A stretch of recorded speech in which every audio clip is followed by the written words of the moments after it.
Blue and red police lights splashed across my cabin walls, bouncing off the mug in my shaking hands. Out on my porch, the HOA president was pointing straight at me, yelling, "That's him! He's the trespasser!"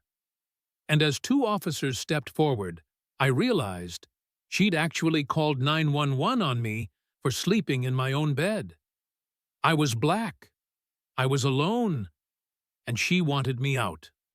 If you believe everyone deserves dignity, no matter where they live or what they look like, subscribe, and share your own story of standing up to injustice.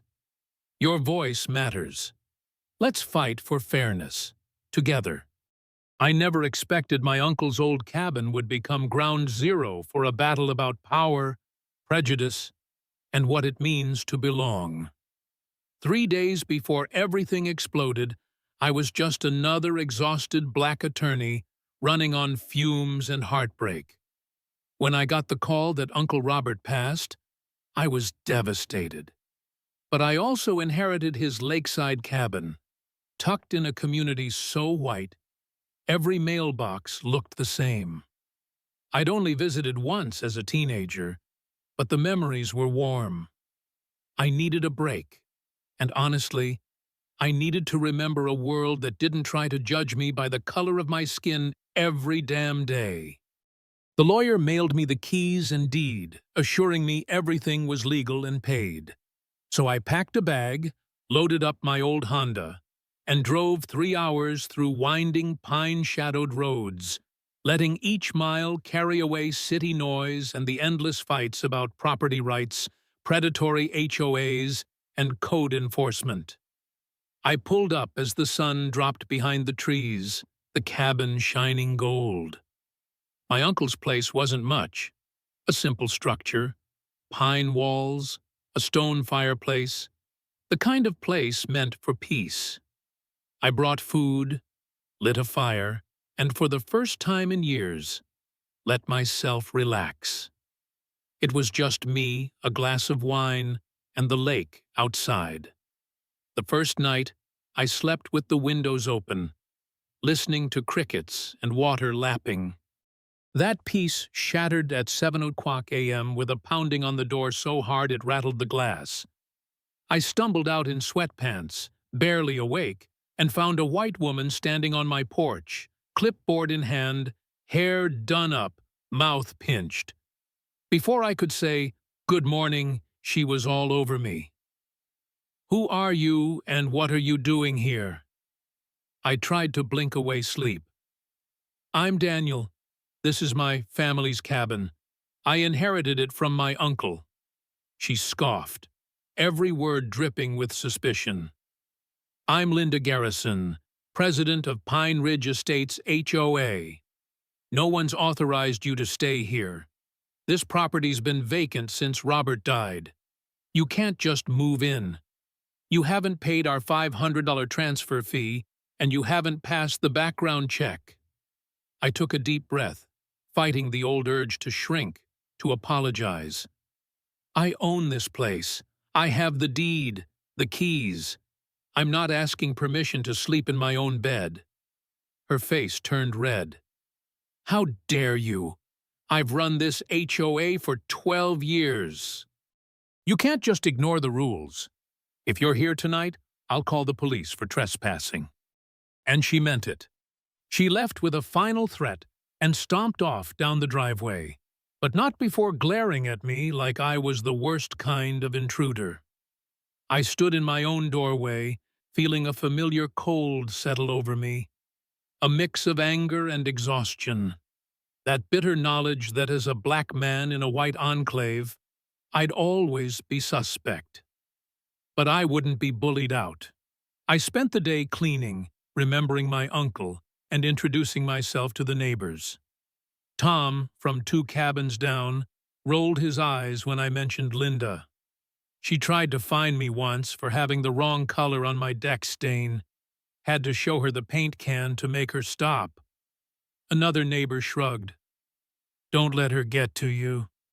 That night, after burgers on the deck and another attempt at peace, 2 sets of headlights came crawling up the gravel drive.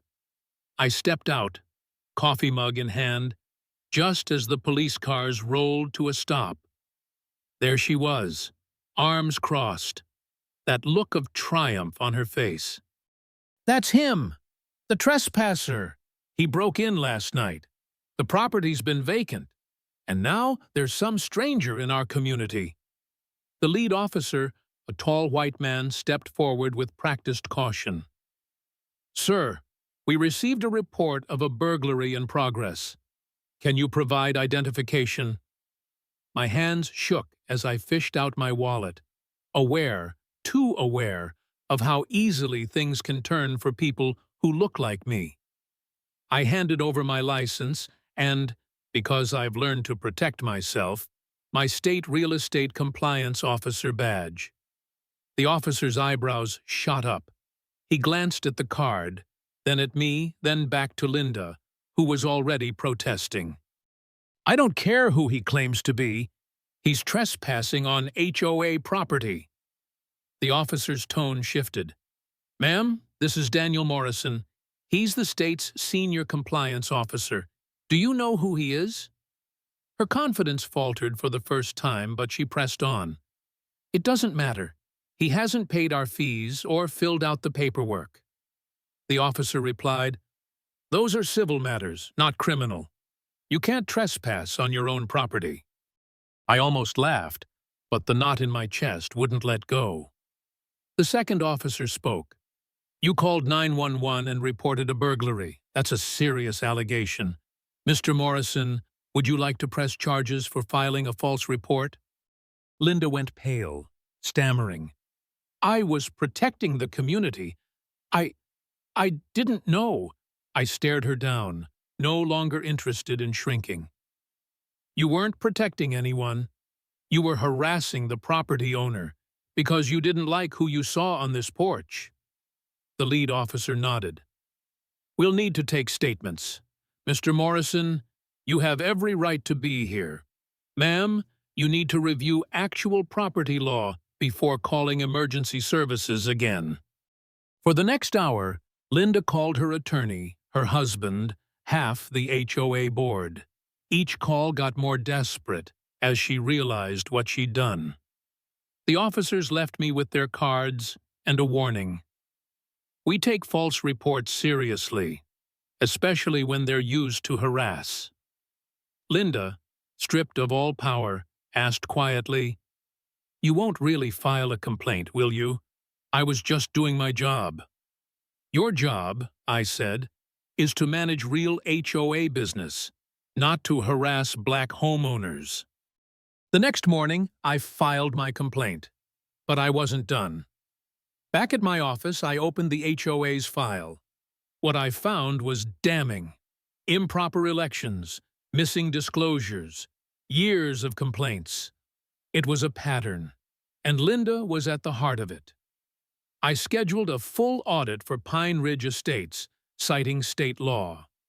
The audit revealed everything: illegal fines, secret meetings, abuse of power, especially against new homeowners who didn't fit. 3 weeks later, I returned to Pine Ridge for an emergency HOA meeting. Word had spread. Homeowners lined up to speak, recounting years of fines, intimidation, and Linda's iron grip. The vote to remove her was unanimous, except for her own. She clung to her clipboard, shouting, "You can't do this! I've given my life to this community!" But it was over. Security had to escort her out. The state issued a $5,000 fine for the false report, plus community service. The HOA's insurance company refused to pay her legal fees. Word was, she had to take out a second mortgage. But the real victory was bigger than one person.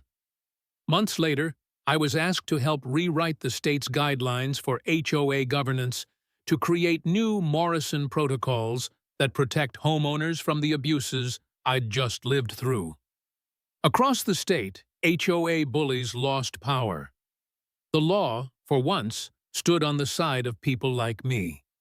Now, Whenever I visit the cabin, Linda still walks her Pomeranian past my drive, never meeting my eyes. Tom is the new board president, fair, practical, neighborly. And every time Pine Ridge has a compliance review, I'm the official overseeing it. I sleep easy these days, knowing the woman who tried to exile me now lives in fear of her next audit. That's what justice feels like. What happened to me isn't rare. Too often, people in power use the rules to keep folks like me out, just because we're different.